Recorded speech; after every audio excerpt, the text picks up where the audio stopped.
Welcome to SS9 TV Telangana. Rangareddy జిల్లా మహేశ్వరం నియోజకవర్గం కందుకూరు మండలం పులిమామిడి పరిధిలో పెద్దమ్మ తండాలో ఈరోజు సోమవారం సాయంత్రం సమయంలో అకాల వర్షాకాలంతో ఈదురుగాలి బీభత్సంగా రావడంతో 9 ఎకరాల మామిడి తోటలో భారీ పంట నష్టం జరిగింది. మామిడి చెట్లు కూలిపోవడం, మామిడికాయలు గాలికి రాలిపోవడం వల్ల సుమారు 4 నుంచి 5 లక్షల వరకు పంట నష్టం జరిగిందని భూమి యజమాని తెలపడం జరిగింది. 3:30 టైంలో సోమవారం రోజు అకాల వర్షాలు గాలి వ్యతిరేకంగా గాలి వచ్చి వ్యతిరేకంగా గాలి వచ్చి వాన గిట్ట అదే స్థాయిలో వచ్చి ఇక్కడ 9.5 ఎకరాలు నాదే మామిడి తోట. ఇది మరి నేను ఇక్కడనే ఉన్నా.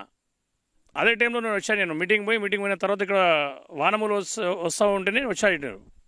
కానీ గాలి వాన బాగా వచ్చి చెట్లు మొత్తము మామిడికాయలు మొత్తం చెట్టు కాయలతో పోతే పోయినాయి, కానీ చెట్లు కూడా చాలా ఇరిగిపోయినాయి.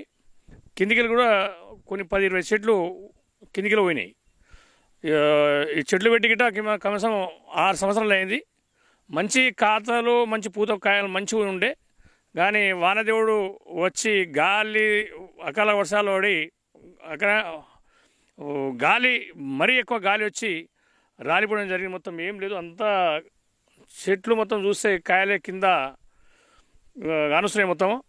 మరి చాలా ఇంకా 15 రోజులు ఉంటే మంచి కాయలు చేతికి వచ్చేవాది. 15 రోజులు ఆగినుంటే మంచి కాయలు గిట్ట పంటలు కూడా చేతికి వచ్చేది, కానీ చేతులు రాకుండా పోయింది. మరి ఈ అకాల వర్షాల గాలితోని పంటలు గిట్ట చాలా నష్టపోయినాయి. కానీ ఎక్కువ శాతం ఇక్కడనే గాలి వాన అది ఇక్కడనే బాగా జరిగింది. డ్యామేజ్ కూడా ఈ ఏరియాలో బాగా విస్తృతంగా గాలి వచ్చి అంత డ్యామేజ్ అని జరిగింది.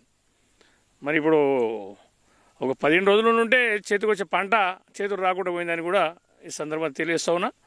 మరి చెట్లు పోయినాయి, మండలు కూడా చాలా ఇరిగిపోయినాయి. మొత్తం చూస్తే ఇటు నుంచి అక్కడ చూస్తే మొత్తం ఏం చెట్లు పోయినాయి, కాయలు కూడా రాలిపోయినాయి చాలా. ఈ ఏరియా మొత్తం ఇంచుమించు 9.5 ఎకరాలు ఉంటుంది. మొత్తం 9.5 ఒక డీసీఎం పైన వస్తుంది.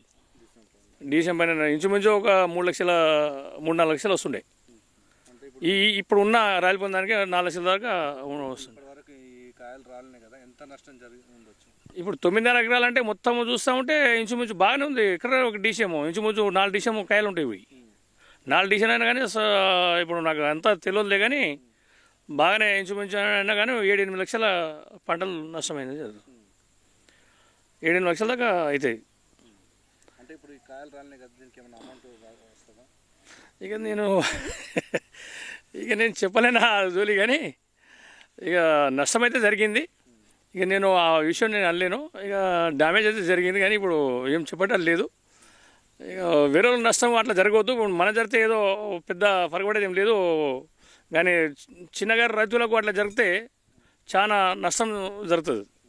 ఇక మనది ఉంటే సరే ఏదో మనం కలుపుకొని పోతాం, కానీ ఇక మరీ లేని వారికి అయితే చాలా ఇదే. ఇక ప్రభుత్వం దాన్ని చూసుకుని మనదే కాకుండా వేరే కూడా ఏమైనా డ్యామేజ్ అయితే కొంచెం ఆలోచన చేస్తానులే. ఇప్పుడు మార్కెట్ చైర్మన్ ఉన్నా ఏదున్నా మనము అకాల వర్షాలతో మనము ఏం చేయలేము కదా. ఇప్పుడు అకాల వర్షాలకి మనం దేవునికి మనం ఏం చేయలేము. దేవుడు తలుచుకుంటే ఏమైనా చేయగలుగుతాడు. ఇప్పుడు అకాల వర్షాలకు మనం ఏం చేస్తాను లేదు. ఏమైనా దొంగలు వచ్చినా ఎవరైనా వస్తే దాన్ని ఆపగలుగుతాము, భయపట్టేసాను, ఏమైనా చేయగలుగుతాము.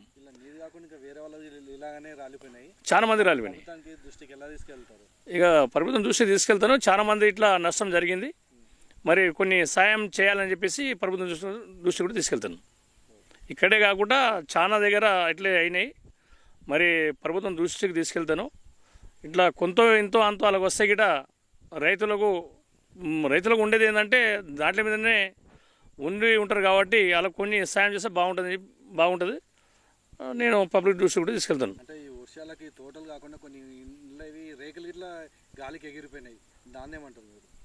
గాలికి పోయిన దానికి కూడా ఆల్రెడీగా గవర్నమెంట్ నుంచి మనం ఆల్రెడీగా ఇంద్రమ ఇల్లు ఇస్తామని చెప్పినాము.